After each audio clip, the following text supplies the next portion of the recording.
Boa tarde, pessoal. Meu nome é Caroline, faço parte da equipe de atendimento aqui da empresa Dinamize.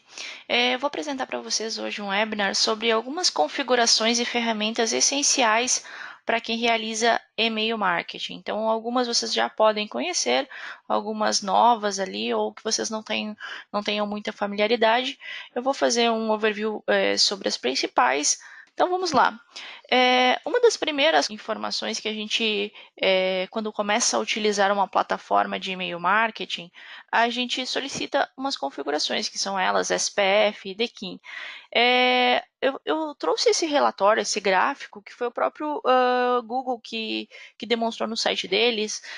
Isso foi atualizado em março de 2007, foi a última atualização que eles realizaram, que é quantos e-mails eles recebem na caixa de entrada de acordo com as autenticações, né? Vou falar um pouco mais sobre cada uma dessas autenticações, mas é só para a gente começar já exemplificando o porquê dessas configurações e o porquê, né, quanto ela é importante para quem realiza e-mail marketing. Então, SPF DKIM, hoje, atualmente, né, o Google informou que 74%, mais de 74% dos e-mails que eles recebem na caixa de entrada são necessariamente que possuem essas configurações de SPF DKIM. Se somente possui SPF, ali já cai para 14%.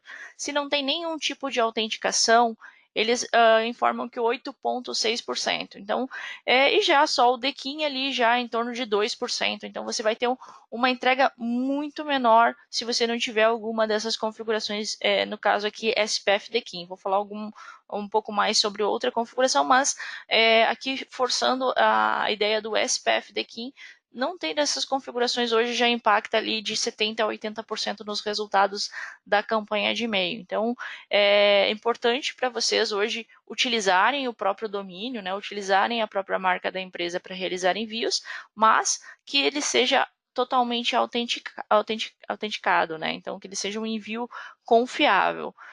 Nesse webinar, então, vou falar sobre SPF, CNAME, DKIM, DMARC, Postmaster, a análise de reputação e algumas ferramentas, né, que disponibilizam alguns testes de filtros anti-spam. Então, começar então pelo SPF. O que é o SPF? Então, o SPF é uma configuração que ela permite que a gente informe aos provedores quais são os IPs, quais são os endereços de IPs que são autorizados a realizar envios em nome do seu domínio. Então, aqui tem um desenho mais ou menos para exemplificar qual é o processo que passa o e-mail, né, e onde é verificado essa configuração. Então, aqui no caso número 1 é o sender. Então, por exemplo, eu realizo envios a partir do Mail to Easy Pro, por exemplo. Realizo envios a partir de uma ferramenta de e-mail marketing. Esse aqui seria o sender, né? Então, o enviador passa pela internet e essa internet aqui vai verificar dentro do DNS, né? Ele vai fazer uma busca dentro do DNS. O DNS hoje é a hospedagem de vocês, onde o domínio de vocês está hospedado. Então, eu tenho hospedagem na local web, na HostGator, no GoDaddy. Então, independente da hospedagem que você está utilizando, é lá dentro que o provedor vai verificar a entrada de SPF, né? Que é uma entrada do tipo TXT. Então, dentro dessa entrada, dentro dessa hospedagem, ele vai verificar se aquele IP que está realizando envios, né, aquele enviador, o número 1 aqui, o sender, ele tem autorização. Então, eu estou usando a Dinamize, eu quero saber se esse domínio especificamente possui, esse IP possui autenticidade, né, ele é realmente você que está enviando e-mail.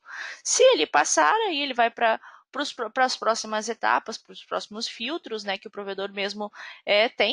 E aí depois eu vou falar um pouco mais sobre esses filtros, mas ele tem aí outros comportamentos. Mas normalmente quando já não passa nessa etapa do SPF, muitas vezes ele já é rejeitado diretamente pelo provedor. Então esse é mais ou menos o caminho que é feito ali pela análise dos provedores, né? Então o provedor que eu digo é o provedor de destino, né? Então eu mandei o e-mail para o Gmail vai lá dentro do meu DNS, vai ver se aquele envio é autenticado ou não.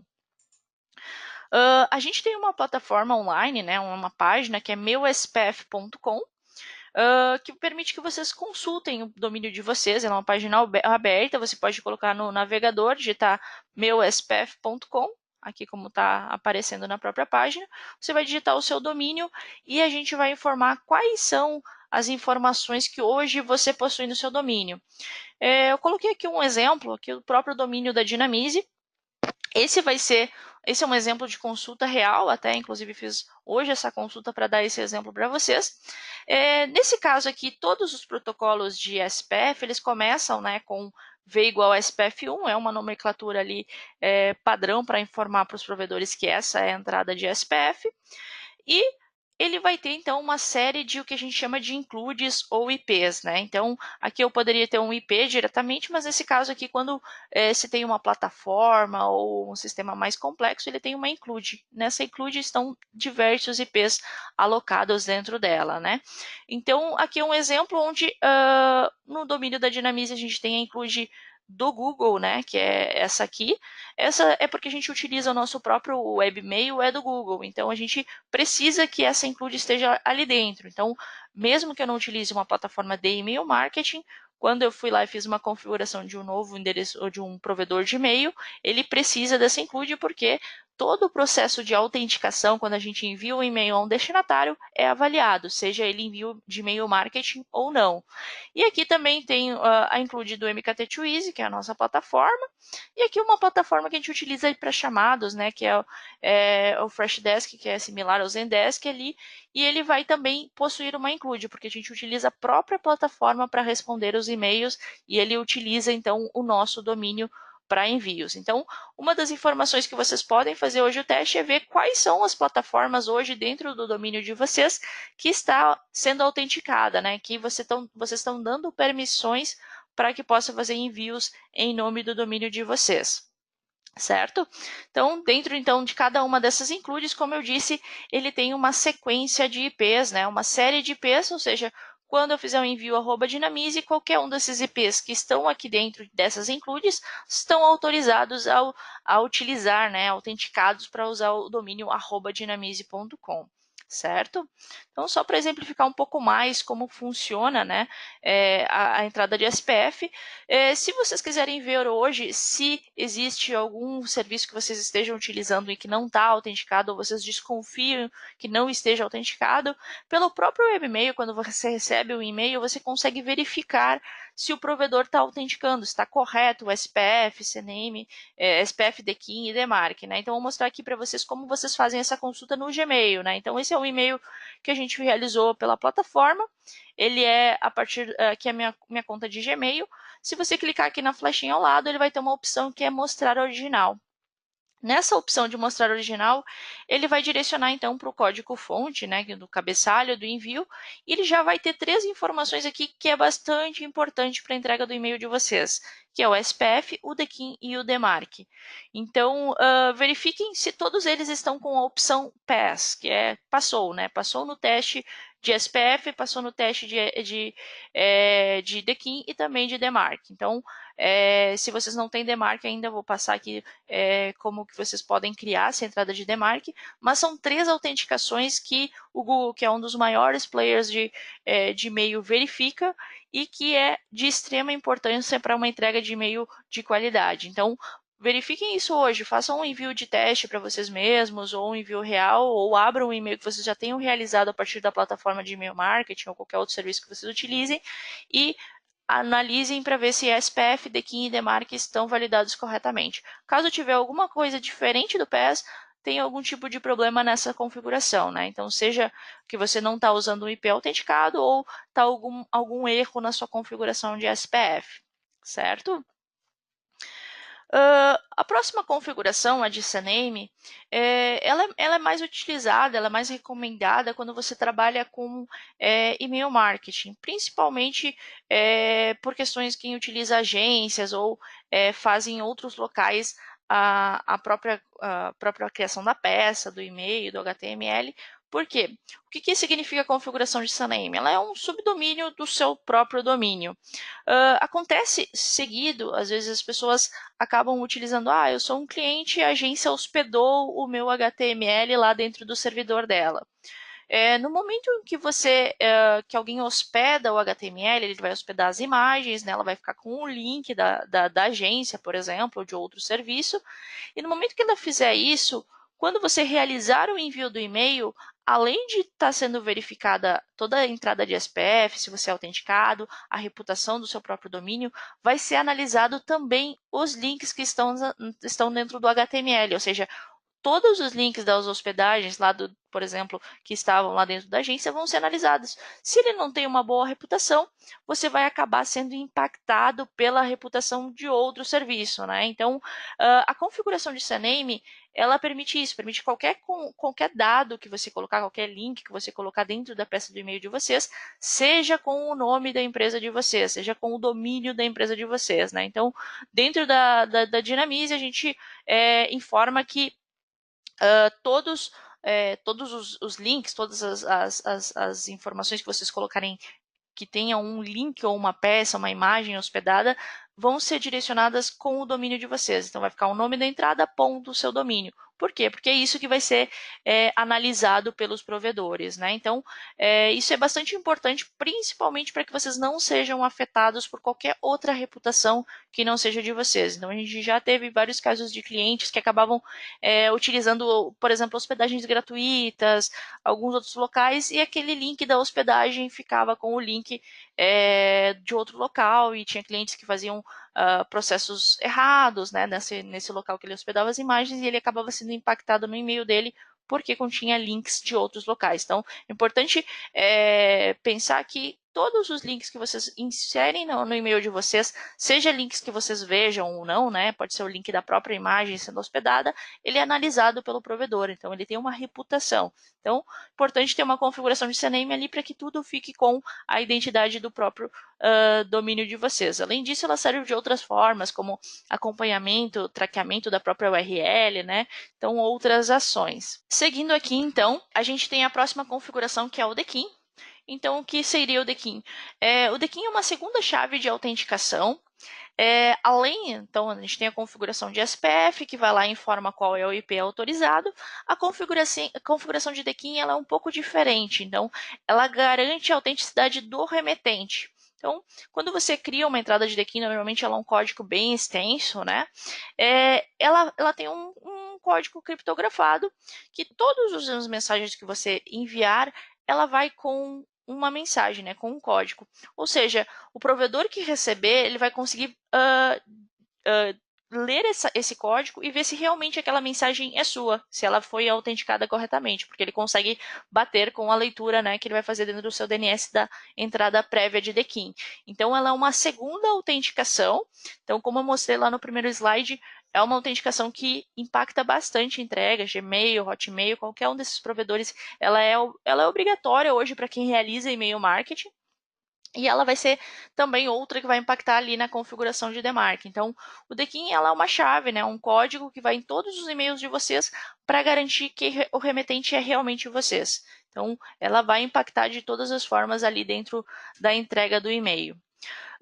O DMARC ela funciona um pouquinho diferente do SPF e do DKIM, né? Então, muita gente acaba chamando que o DMARC é como se fosse a polícia que fica verificando ali se a pessoa tem SPF e DKIM dentro da sua própria configuração. Hoje ela não é obrigatória na utilização da nossa plataforma, e algumas plataformas também não fazem nenhum tipo de referência ao DMARC e tudo mais. Por quê? Porque ela, na verdade, ela tem a ver muito mais com a hospedagem do domínio, com o domínio de vocês em si, do que com plataformas de e-mail marketing, porque ela impacta tanto a qualidade do e-mail transacional, né, o e-mail que você utiliza hoje do webmail, como do e-mail marketing, né? Então, o DMARC, como ele funciona? Aqui eu tenho até um exemplo, né, dos 3 tipos de configurações de DMARC que podem ser realizadas hoje, né? Para que vocês entendam, o DMARC ele vai ser uma determinação que você vai inserir no seu domínio para caso alguém esteja enviando ou algum serviço esteja enviando um e-mail usando o domínio de vocês. Então, alguém se fez passar por bancodobrasil.com.br. Ele possivelmente tem uma entrada DMARC que informa ao provedor que estiver recebendo o que ele deve fazer com o e-mail falso, né, que está chegando sem a configuração, por exemplo, de SPF. Então, você pode dizer ao provedor que ele pode aprovar aquele e-mail, que ele pode colocar em quarentena ou que ele pode rejeitar. Então, o DMARC permite que você informe os provedores que estiverem recebendo o e-mail de vocês que atitude tomar com o e-mail que está sem autenticação, né? Então, sem estar autenticado, pode ser em decorrência de um serviço novo, que alguém que não tinha esse conhecimento que precisava configurar instalou, usou o domínio e não sabia que precisava fazer SPF DKIM e fez o envio. Pode ser alguém se fazendo passar pelo nome da sua empresa e utilizando, principalmente se o domínio de vocês for um domínio fácil, né, um domínio mais curto, né, as pessoas acabam utilizando de maneira realmente falsificando, né, fingindo ser uma marca. Então, o DMARC serve para isso, serve para que vocês cuidem da reputação do próprio domínio de vocês. Hoje, em questões de cuidado da reputação, ela é um dos pontos, mas um dos pontos mais importantes porque eu trouxe o DMARC aqui para esse webinar é porque os provedores de e-mail têm considerado muito positivamente quem possui essa configuração. Principalmente porque eles entendem que se você tem uma configuração de DMARC, você está cuidando da sua reputação. Então, você é uma pessoa que está se importando com o que você está enviando e com o destino do e-mail de vocês. Então, ela funciona para que você cuide da reputação e principalmente para que os provedores vejam o domínio, o remetente de vocês com bons olhos, né? Então, ele protege o domínio de vocês para que envios não autenticados sejam rejeitados, né? Então, mais ou menos ali o monitoramento de como funciona o DMARC, né? Então, ele faz esse tipo de análise. E um exemplo aqui de entrada de DMARC. Então, um teste que vocês podem fazer, né? Não sei se eu tenho uma configuração de DMARC hoje, como que eu faço para fazer esse teste, é ver, né, se vocês têm essa entrada dentro do domínio de vocês, que é underline.dmarc, né? O tipo é TXT, vocês vão ver se vai ter algum tipo de resposta. Então, nesse exemplo de entrada de DMARC, ele vai então ter aquele protocolo, da mesma forma como existe no SPF, ele vai ter ali uma opção que se chama None, que essa opção é exatamente aquelas outras ali, ó, que tem rejeita, coloca em quarentena ou aprova ou none, que é uma das opções que não realiza nenhuma ação. Então, alguém estiver realizando envios em nome da marca de vocês, o provedor não vai rejeitar, não vai fazer nenhum tipo de ação, ele vai simplesmente lhe mandar um e-mail avisando, olha, recebi um e-mail hoje com este IP e ele estava usando o seu domínio, mas não tinha SPF ou DKIM. Então, ele vai te mandar um e-mail diariamente. E aí você pode, então, colocar aqui nesse e-mail to qual é o endereço de e-mail, né, que você vai receber esse e-mail. Normalmente a gente orienta que peça para que envie para o próprio pessoal do TI, o pessoal que cuida da segurança do domínio de vocês, do site de vocês, da empresa, porque é um e-mail bastante técnico. Mas eu vou mostrar para vocês, aqui é um exemplo, até tirei um print screen aqui, de relatórios que a gente recebe do DMARC. Então, como vocês podem ver, esses relatórios são diversos relatórios, né? E eles são diários, ou seja, todos os dias você vai receber um relatório, não? Por isso que eu disse, ou cria uma caixa de e-mail específica para isso. Eu criei aqui, acabei colocando numa pasta para analisar eventualmente, mas cada provedor vai te mandar um e-mail. Então, aqui, por exemplo, o Gmail me mandou um e-mail, o próprio Yahoo mandou um e-mail, a Amazon, né? Então, qualquer provedor ou serviço de e-mail que receba e-mails de vocês pode retornar dizendo com um relatório do DMARC. Esse relatório, ele é bastante, ele é código, né? Ele é um XML. Tem uma plataforma que é essa aqui que eu vou colocar para vocês, que é o themartian.com. Ele tem um conversor para humanos, assim, para a gente entender um pouco mais do relatório do DMARC, né? Então, o que ele faz? Você vai baixar um relatório desses por exemplo, o Yahoo lhe mandou, algum provedor te enviou, e ele vai fazer uma leitura e vai te dizer, olha, tantos contatos recebiam um volume de tantos e-mails, tantos estavam autenticados com SPF, com DKIM, mas teve tantos que não estavam com DKIM e não estavam com SPF. E ele vai te dizer qual foi o serviço que usou, né? Então, qual foi? Você utilizou o serviço X e esse serviço não tinha configuração, né? Então, é para que você faça essa leitura ali para que realmente, olha, de repente acontece que uma pessoa utilizou um serviço para uma funcionalidade específica e ela acabou não fazendo as configurações, você pode agir diretamente nisso. Por que você tem que agir também para quem, mesmo não seja envio de e-mail marketing, né, seja algum serviço que a pessoa está utilizando? Porque isso impacta na reputação do domínio. Então, isso impacta nas ações de e-mail marketing que você realiza. Então, qualquer utilização do domínio de vocês, mesmo que não seja a partir de uma plataforma de e-mail marketing, usou o domínio, está sem autenticação, vai sofrer impacto negativo na reputação. Então, é para isso que a gente precisa configurar ali o DMARC. Vou falar um pouco mais sobre ferramentas agora, né? Tem uma ferramenta que o Google disponibilizou há algum tempo, que é o Postmaster. Ela é bastante importante, principalmente para quem faz envio de e-mail marketing, porque recentemente, nas atualizações de privacidade dos usuários que estão criando contas no Google, eles estão lá naqueles termos que ninguém lê, eles estão colocando lá, você pode realizar denúncias, você pode dar um feedback sobre os e-mails que você está recebendo, porque a gente não vai te entregar para a pessoa, né? A gente não vai dar esse feedback para a pessoa que te enviou, né? Então, alguns ainda conseguem, se usa algum outro serviço, a gente consegue marcar a denúncia de spam, mas existe grande parte da base de vocês hoje que pode já ter denunciado ou descadastrado da sua base e você não recebeu esse feedback do Gmail. Em troca disso, ele criou uma ferramenta que é o Postmaster. Essa ferramenta, ela te dá várias informações como reputação dos IPs, reputação do domínio, percentual de denúncias de spam. Então, ele não vai te dizer quem denunciou, mas ele vai te dizer percentualmente do dia quem te denunciou, quantas denúncias vocês tiveram de spam e algumas outras análises de configurações. Então, aqui é um exemplo de relatório que eu trouxe de um cliente, né? Então, isso aqui foi em 22 de maio, ali tem 22/6. Importante, o Postmaster ele só apresenta dados com envios de mais de 100 contatos. Então, você tem que mandar mais de 100 contatos no dia para o Gmail para que ele possa gerar um relatório ali daquele dia especificamente. Então, esse é um exemplo de relatório de um cliente que ali no dia 26/6, ele estava ali com reputação baixa, né? Então, ele tem ali os índicezinhos da reputação. Isso é o relatório do IP. E ele estava começando a melhorar, começando a seguir para a reputação média, né? Então, era um cliente com uma base de contatos bastante grande, né? Algo em torno de 900 mil, 800 e poucos mil.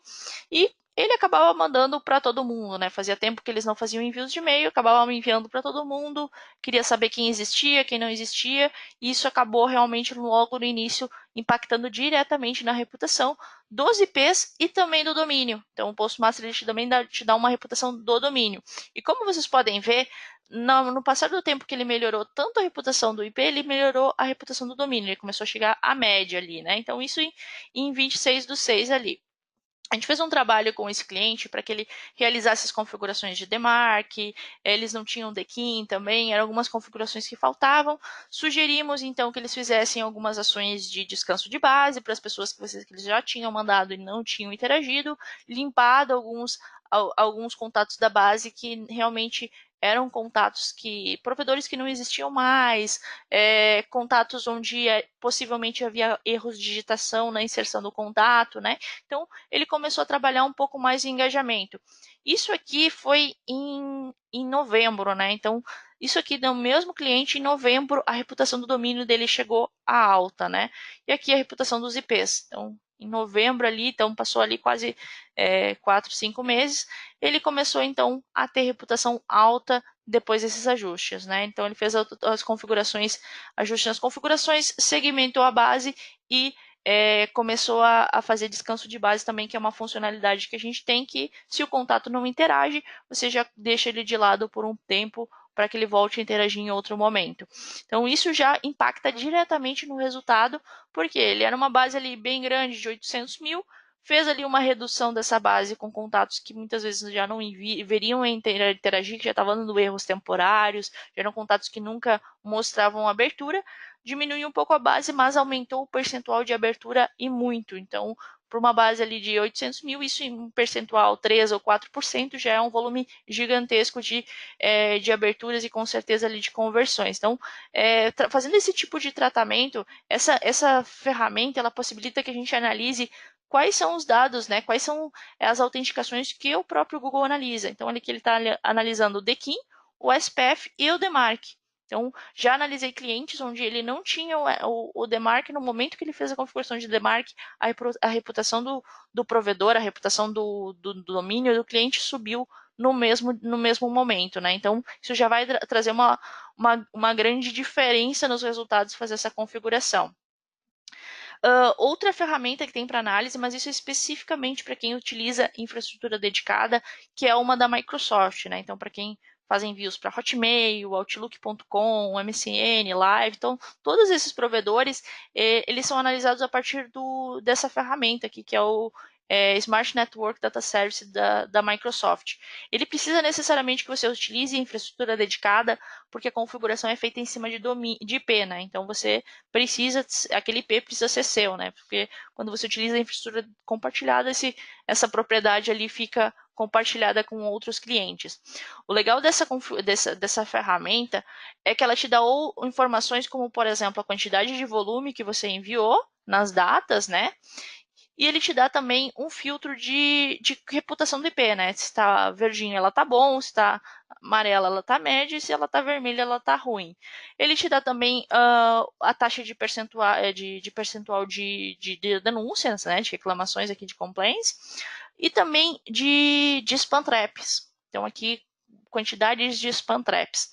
Para quem não sabe que spam trap, eu vou falar ali um pouco mais a fundo ali sobre spam trap no webinar também, mas spam traps são e-mails que são falsos ou e-mails que deixaram de existir. O Hotmail faz isso bastante, que é, por exemplo, se você tentar mandar um e-mail para joão@hotmail.com, ele vai ser um e-mail que não vai voltar um erro dizendo que ele é inválido, mas ele está contando como um spam trap aqui dentro desse painel do Hotmail, porque ele entende que se você está mandando para contatos que há muito tempo não interagem com você está fazendo um processo de spam. Então, você acaba ganhando pontos negativos com pessoas que não existem mais. Então, ele vai um contato que para de acessar sua caixa de e-mail, né? O próprio Microsoft informou que ele leva de em torno de 9 meses a 12 meses para considerar um contato spam trap. Então, você hoje para de utilizar sua caixa de e-mail, passou ali 10 meses sem acessar, 12 meses sem acessar sua própria caixa de e-mail, o Hotmail inativa ela. Ele começa, se uma pessoa manda e-mail para ela, ele começa a dizer, esse e-mail não existe, esse e-mail não existe. Por um tempo, ele continua mandando a mensagem dizendo que o e-mail não existe e, de repente, ele simplesmente torna ele um spam trap, ou seja, ele não passa a dizer mais que ele é um e-mail inexistente e ele começa a contar ali nesses hits ali que ele marcou, então uma contagem de quantos spam traps você está enviando. Então ele não informa exatamente a quantidade de spam trap que você tem que enviar para que isso seja algo bastante negativo, mas ali eu vou mostrar para vocês no próximo relatório aqui que, olha só, em torno de 4 a 5 a 6 spam traps aqui nesse período já torna o IP, né, ali onde está dizendo essa barra vermelha, que é os resultados, ele já deixa o IP com uma reputação negativa. Então, por isso é tão importante você fazer essa limpeza na base de contatos que não estão interagindo mais. Então, mesmo que ele está lá, ele não deu uma resposta de inválido, ele já pode ter sido virado um contato spam trap, né? Esses são os spam traps que eles chamam de spam trap reciclado, né? Que é um contato que era um contato real, o provedor não vai disponibilizar aquele endereço real para outra pessoa, né? Porque acaba que, o meu e-mail, eu já tive um e-mail do Hotmail, não perdi a senha, deixei de utilizar ele. E esse meu endereço de e-mail, quando eu mando um e-mail para ele, ele não me retorna erro. Mas ele também não é disponível para que outra pessoa utilize aquele e-mail que eu fiz, né? Vá lá dentro do Hotmail e crie um endereço de e-mail exatamente com o mesmo nome, porque isso acabaria gerando problemas para o próprio provedor, né? De acabar mandando mensagens erradas para essa pessoa. Então, uma vez criado o e-mail, ele não fica mais disponível para outra pessoa, no caso dos provedores públicos, como Hotmail e Gmail. Então, ele possivelmente vai virar um spam trap se o contato não tiver mais interações, certo?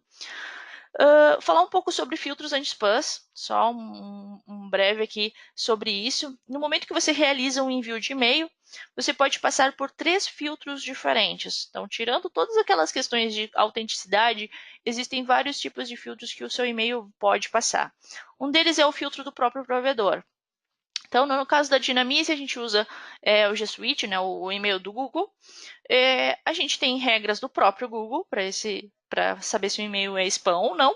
E eu, como administradora da minha conta de e-mail, eu posso determinar que determinadas expressões ou remetentes sejam considerados spam, sejam bloqueados. Então, esses tempos a gente estava recebendo diversos e-mails com uma determinada palavra e a gente via que aquele conteúdo era realmente um conteúdo de spam, era algo que poderia roubar dados, algo assim.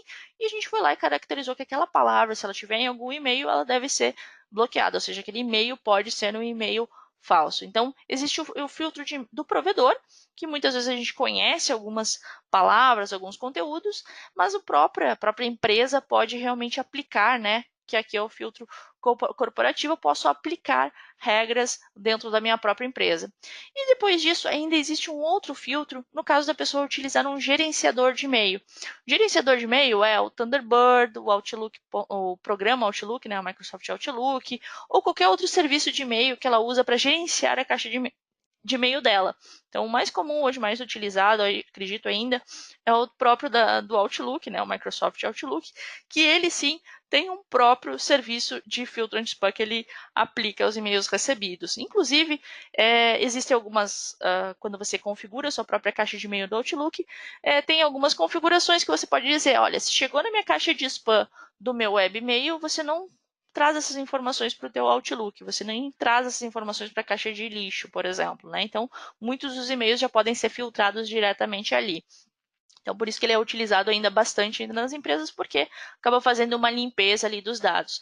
Então, se a pessoa disse que ela não recebeu o seu e-mail, verifique se ela utiliza algum desses filtros. Se ela utiliza, por exemplo, um gerenciador como Outlook, peça que ela olhe no webmail para ver se dentro do webmail ele já não chegou no lixo eletrônico. Então, ele pode passar por diversas etapas ali, né? Então, se ele vai nesse momento aqui, se ele passou por todos esses filtros, ele vai chegar ou na caixa de entrada, ou vai chegar na caixa spam, ou o próprio provedor vai dizer para a ferramenta ou para o serviço que você está utilizando que aquele e-mail foi rejeitado. Então, ele vai ser rejeitado, vai dar uma mensagem de retorno, que é o que a gente chama hoje de bounces, né, que são os erros, né? O que os filtros anti-spam verificam? Eles verificam o engajamento do remetente.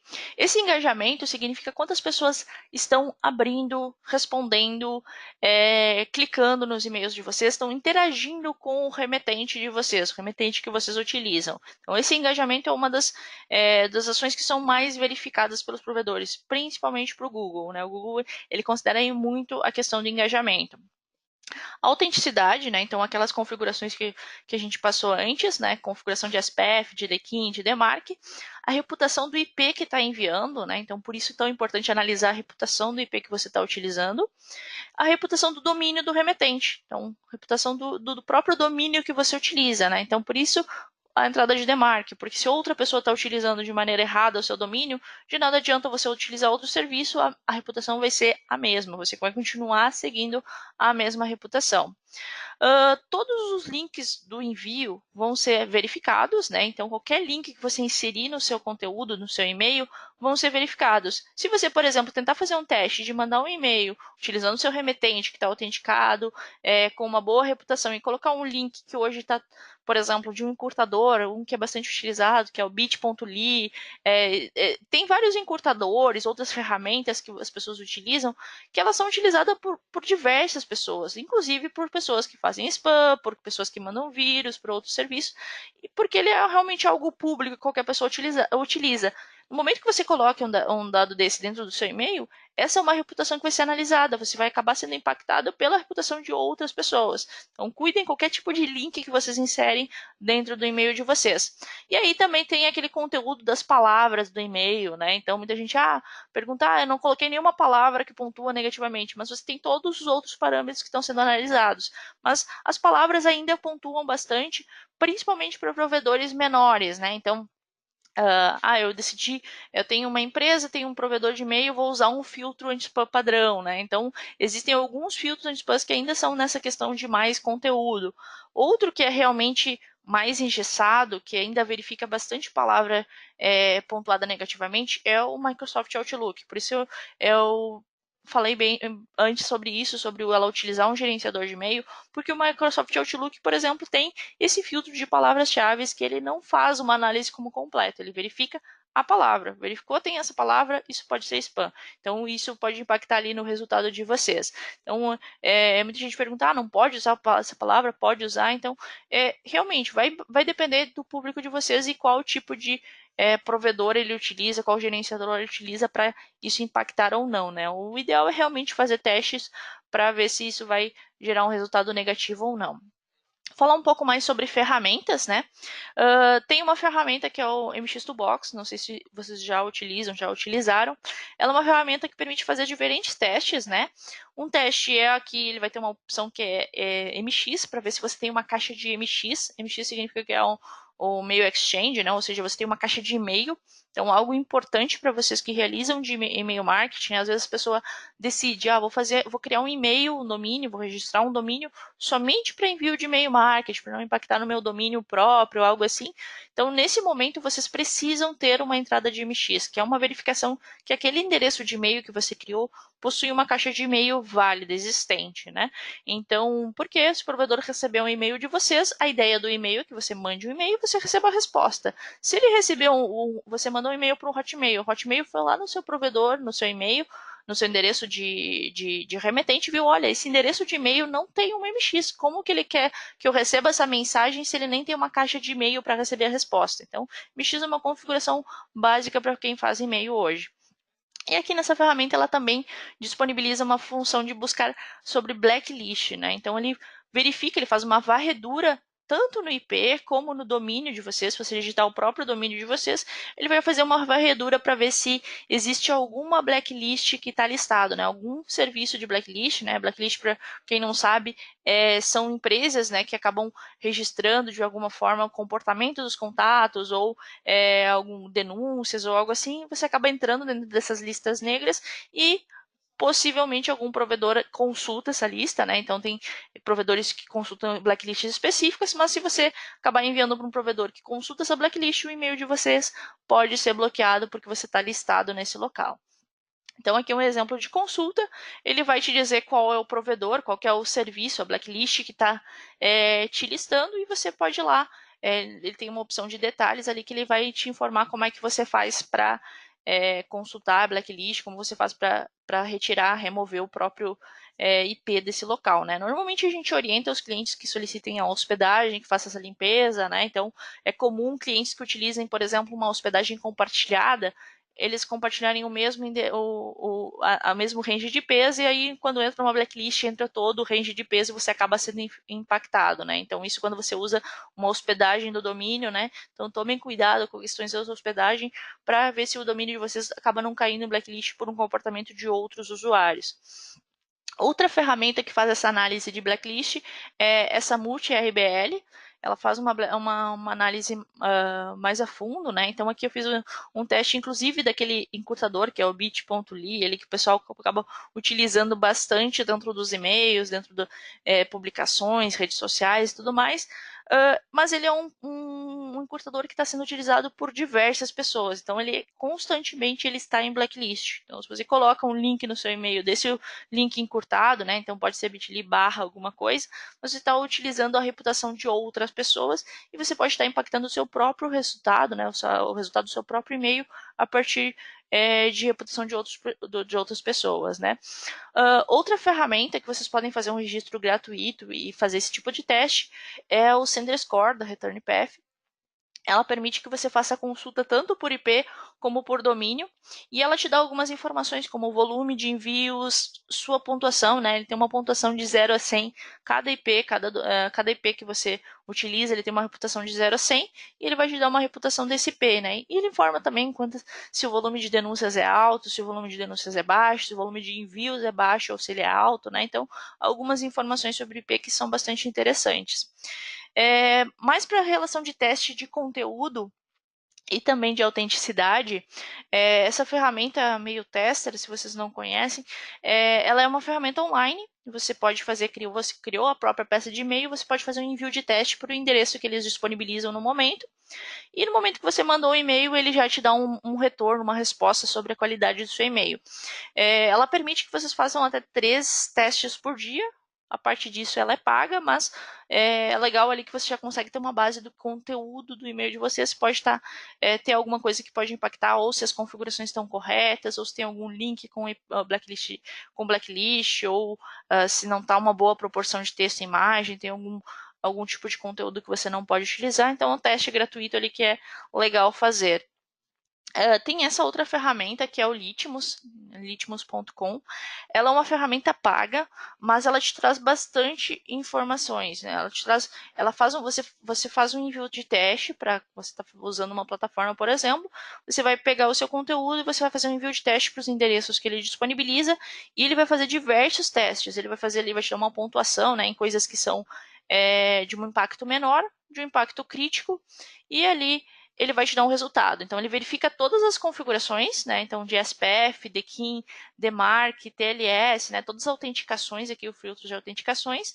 Verificam blacklists, então verifica se o IP ou os domínios do seu e-mail estão em blacklists e também verifica se o envio chegaria na caixa de entrada desses provedores. Então, esse chegou na caixa de entrada de pessoas que não têm ainda nenhum tipo de interação com o e-mail de vocês, né? Então, chegou para o Gmail de uma pessoa que nunca recebeu e-mail de vocês, porque provedores como Gmail, Hotmail e Yahoo, eles tratam muito comportamento. Então, se eu já recebo e-mails de vocês, já interajo com o remetente, já clico, já coloco na minha caixa de entrada, dificilmente vai chegar no lixo eletrônico. Então, isso é para casos onde não há interação, né? Você nunca falou com essa pessoa, nesse momento o e-mail pode chegar na caixa de spam dentro desses provedores.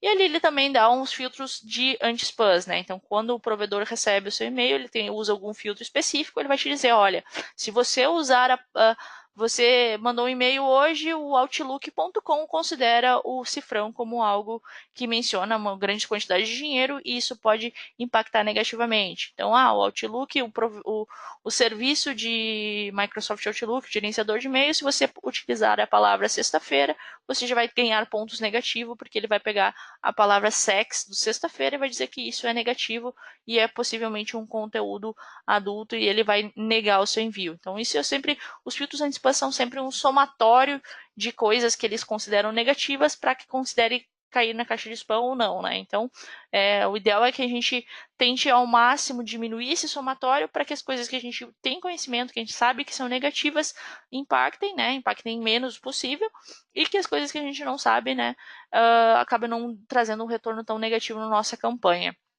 Outra ferramenta que é Glock Apps, ela é uma ferramenta que ela te disponibiliza até 3 testes gratuitos, né? E ele faz uma análise bem interessante também. Ela vai te fazer aquele mesmo teste do inbox, né?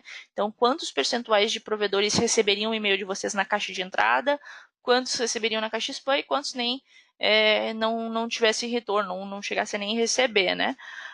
Ela te fala sobre filtros anti-spam, sobre autenticações, então ela verifica ali SPF, CNAME, os reversos dos IPs, verifica blacklists, né, se tem algum IP ou então e-mail que está na blacklist, e também se você acabou caindo dentro de algum filtro anti-spam de algum provedor, né? Então ele vai te dar um retorno sobre isso. Então essa é uma ferramenta legal de ter também para fazer os testes, principalmente de conteúdos que vocês costumam enviar, né? De um conteúdo fixo que você manda numa regra de conteúdo, então vai para todos os seus contatos, faça um teste desses envios.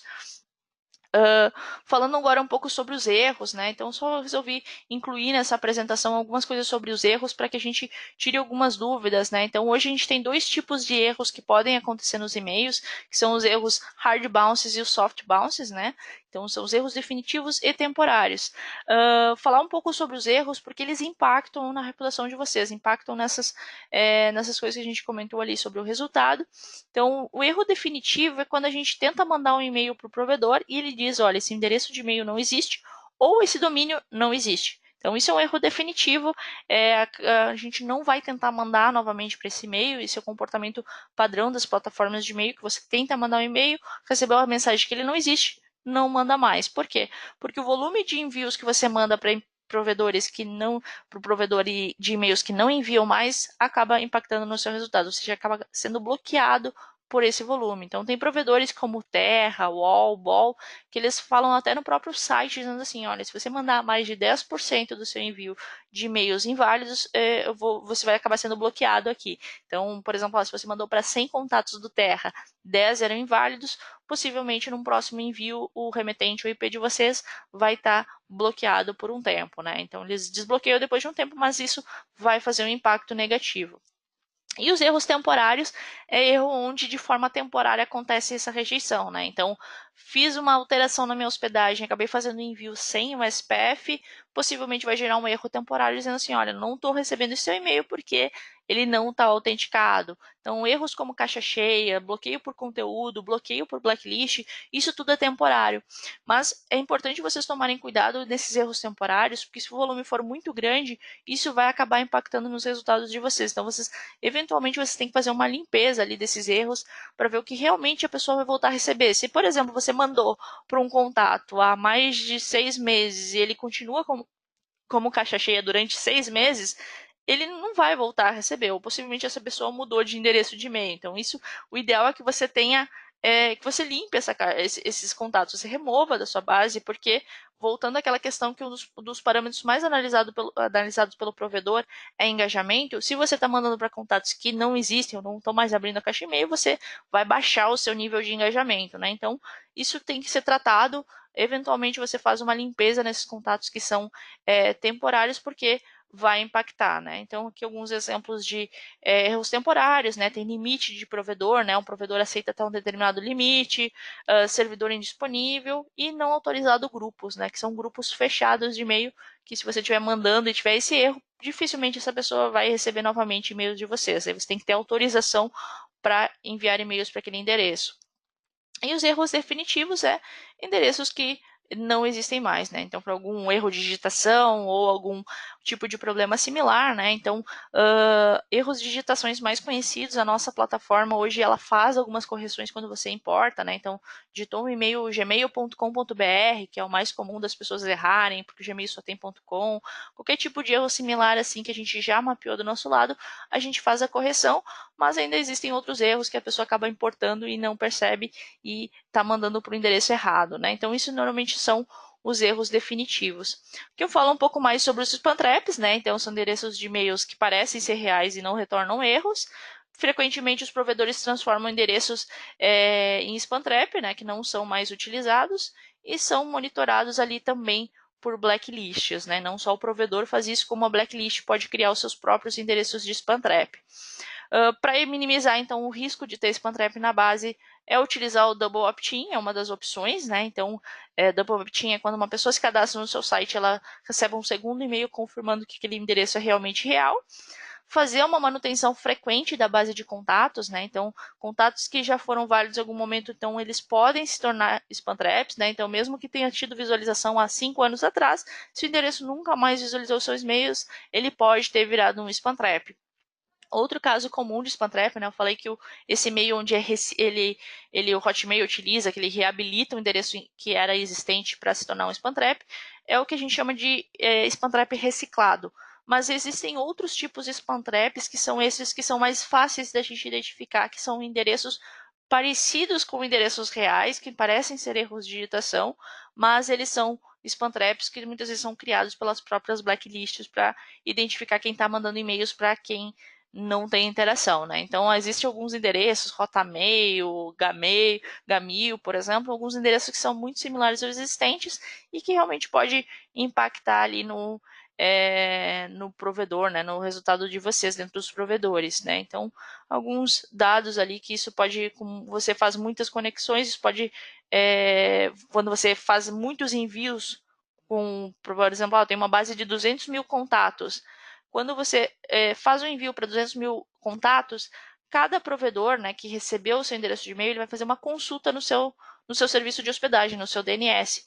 Então, pensa ali 200 mil contatos vezes o número de consultas se o seu domínio, se a sua hospedagem aguenta todo esse número de consultas.